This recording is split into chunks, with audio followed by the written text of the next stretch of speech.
Now that we've covered the basics of session theory in the first video, in this video we're actually going to use sessions and see how it actually works. So what I've done is I've created two basic pages, basic PHP pages, and I filled in a little bit of code, session 1, page 1, page 2. So let's look at the first thing we need to do. To enable sessions in PHP, you have to call a session function, and that session function is called session start. This basically tells the PHP engine that we want to use session on this page. To be clear, sessions are essentially it's an auto global array. And if you go back to our videos on associative arrays, that is essentially what a session is. It's an associative array, and it has some extra capabilities as well. So by calling this function in PHP, session underscore start, we're telling PHP that we want to use session on this page. You need to call session.start at the top of your page for it to work properly. Let me demonstrate. So I've launched a browser window and you see that everything works. Welcome to Killer PHP. It's very simple. Welcome to Killer PHP. I'm not actually doing anything with the session object here. All I'm doing is telling PHP we want to use session, and session is now available on this page. And again, I load a page, everything works. Now look what happens if I insert a blank space here, and let's reload the page. You see I get this PHP error, cannot send session cache limiter, headers already sent. So what that tells us is that when you're calling session, it has to be the very first thing on your page.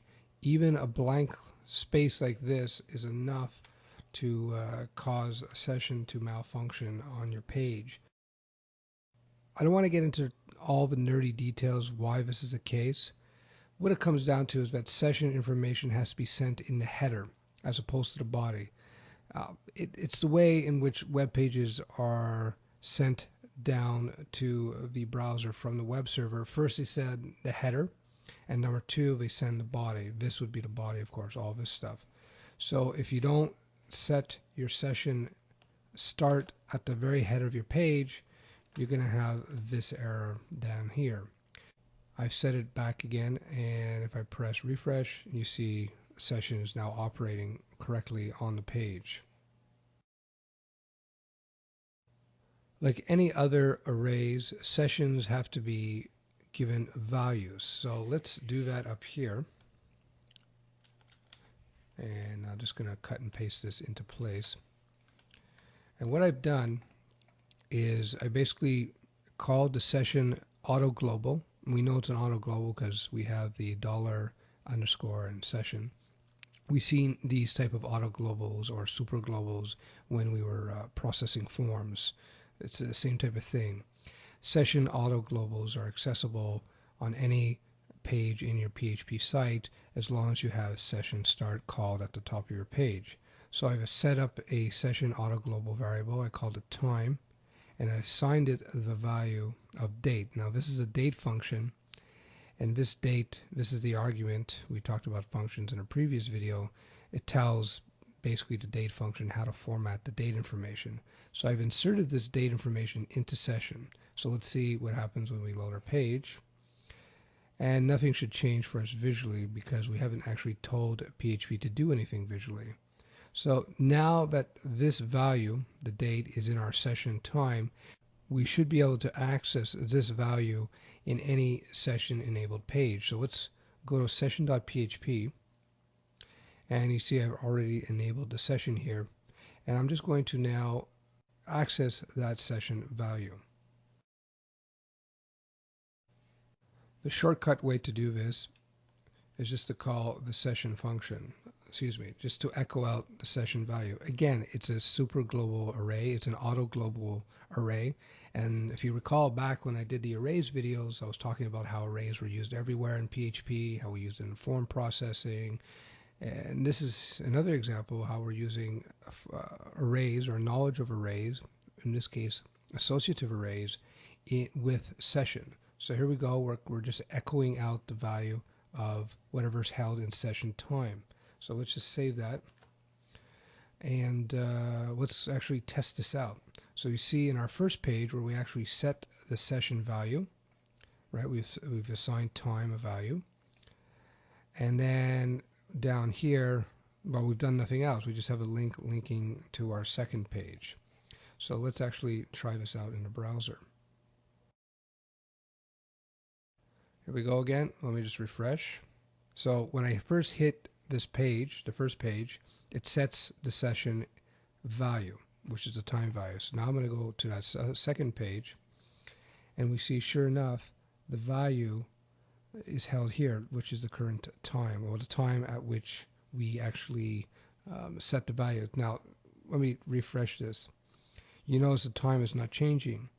The reason the time is not changing is because we set the value for session time, right? We're calling it here in the first page. So at the moment that the script is processed, it gets the time, it puts it in session, and it holds this value. So this won't change unless we go back to the first page, the index page, and this will reset. So if I go back again, I click through, now you've seen it's changed for us. Again, that's because session value is getting set only on this page, and on the second page, it's being read. Does that make sense? Okay, let's add another value to our session auto global. So I'm just going to cut and paste this in to make our life easier. So I created another session variable. I called it browser. And now I'm using the server auto global. Again, we know it's an auto global because we got the dollar and the underscore and all cap server. And we're asking the server auto global to give us the HTTP server user agent. Basically, that's the browser the particular user is using. So let's save. I saved that already. So let's make sure everything's cool. I'll reload. Okay, no errors. So now we know that session browser has a value now. So let's call session browser inside of our next page. So I'm just going to copy that, put another paragraph, and I'll echo that out. PHP makes that kind of simple for me. So, no, okay, I didn't have to do that. Let's do that. So I'm just going to change this to browser. So let's see how that works out for us. So I reload the page. All right, so you see that indeed the session has now been loaded up with the two values that we see here, the time and the browser used. So we have two session variables. We have time and we have session variable browser.